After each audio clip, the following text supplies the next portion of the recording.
Hi everyone, welcome to my channel. I'm Mandy. In today's video, we're going to visit one of the most famous historical architecture in Wuhan City, Hubei Province, China.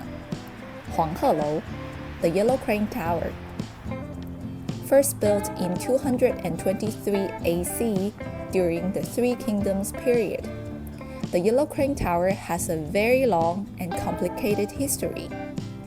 Located next to the Yangtze River, Huanghelou was built by Sun Quan, the king of Wu Kingdom, as a watchtower for his army.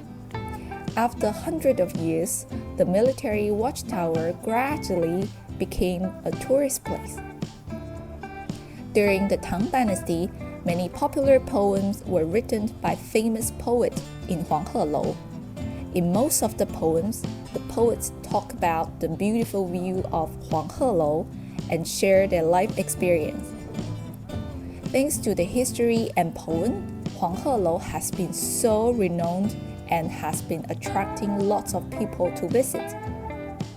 I'm not gonna lie, I'm one of those people that's attracted by the poem. How so? Every Chinese kid who studies in Chinese school will have to study a lot of poems, including the poems about Huanghelou, and I'm the same. There are two very famous poems that I've learned in my school and I would like to share with you guys later when we're in the tower. So keep watching and let's go back to the history. After the Tang Dynasty, Huanghelou was destroyed and rebuilt several times. During the Ming and Qing Dynasty alone, the tower has destroyed 7 times and rebuilt 7 times. In 1884, it was completely destroyed in a fire. So, the Huanghelou we can see today was actually rebuilt in 1985, based on the one designed during the Qing Dynasty. In front of the Yellow Crane Tower, there are a pair of bronze yellow cranes. Huanghelou is 51.4 meters high. The roof is covered by yellow tails and was added with yellow light bulbs in recent years. The yellow upturned eaves were designed to resemble a yellow crane spreading its wings to fly. There are different exhibitions on each floor with different themes. Here we are at the first floor. As you can see, this is a huge painting which is about 9 meters high and 6 meters wide, made of painted porcelain. On the painting, there is Huanghelou. In front of the Huanghelou, there are some dancers performing the traditional dance and people are watching the performance. Above the Huanghelou, there are clouds and a yellow crane carrying an old man who's playing a flute. Actually, there's a Chinese name for the cloud like this. We call it Xiangyun, which literally means lucky cloud. It is one of the most well-known symbols of Chinese culture. Beside the cloud, there are also other symbols like dragon, representing the male strength, phoenix, representing female strength, bamboo, representing integrity, and so on. On the third floor, there's an exhibition of poems written to praise the tower in different dynasties.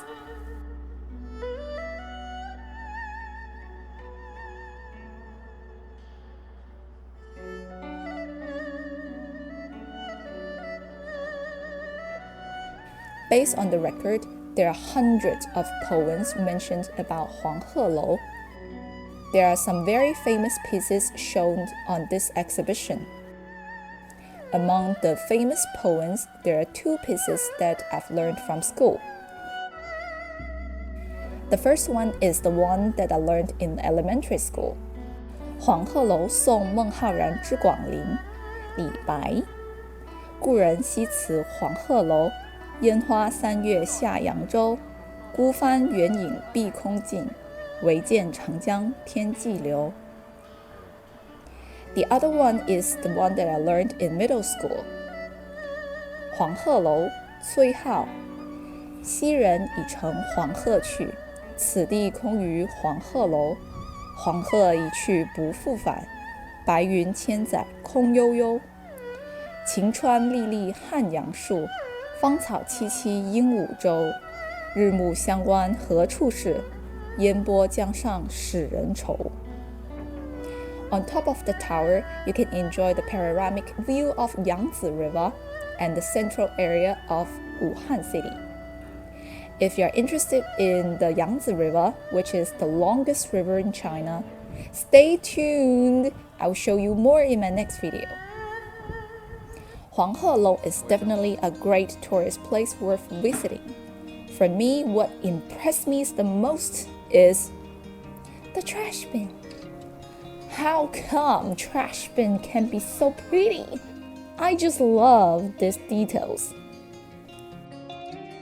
Okay, so how much is the ticket?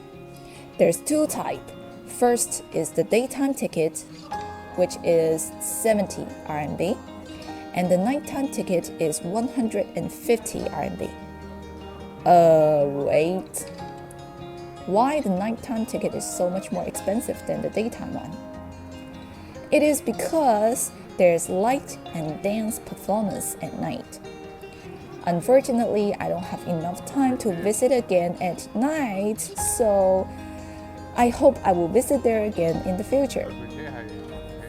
You can buy the ticket at the entrance, or WeChat, or Trip.com, or Dianping.com.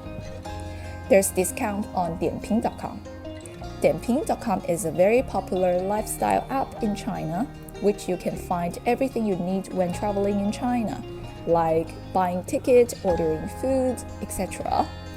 But it is only displayed in Chinese, so you need someone who can read Chinese to use the app. If you don't have anyone help you with this app, Trip.com would be a better option for you. There's a lot of souvenir shops near Huanghelou where you can buy lots of decoration related to Huanghelou and Wuhan City.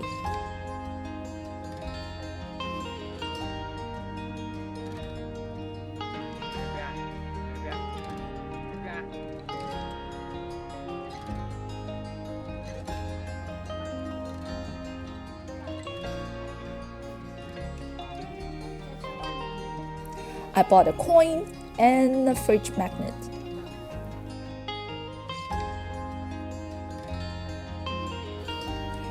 For the transportation, there are 12 subway lines in Wuhan by the end of 2023, and there will be more metro lines in the future.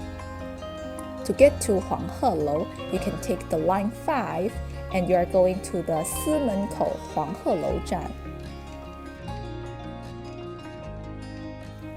As for the food, there's a famous food street right next to Huanghelou, which named Hubuxiang. Actually, there are several food streets in Wuhan, and Hubuxiang is just one of them. So prepare your belly for tons of food.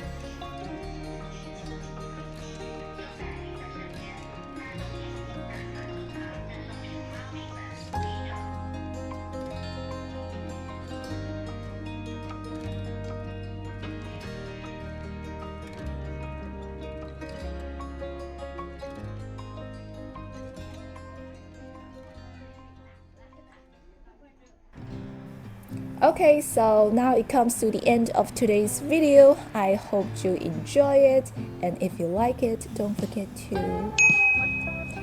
I'm Mandy, and I will see you in my next video about Yangtze River.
佢喺度放緊吟詩啊！接下来给大家推荐的是唐代现实主义诗人白居易的《卢氏玉与崔平诗》。白居易于黄鹤楼，至连月望红漫。卢氏玉与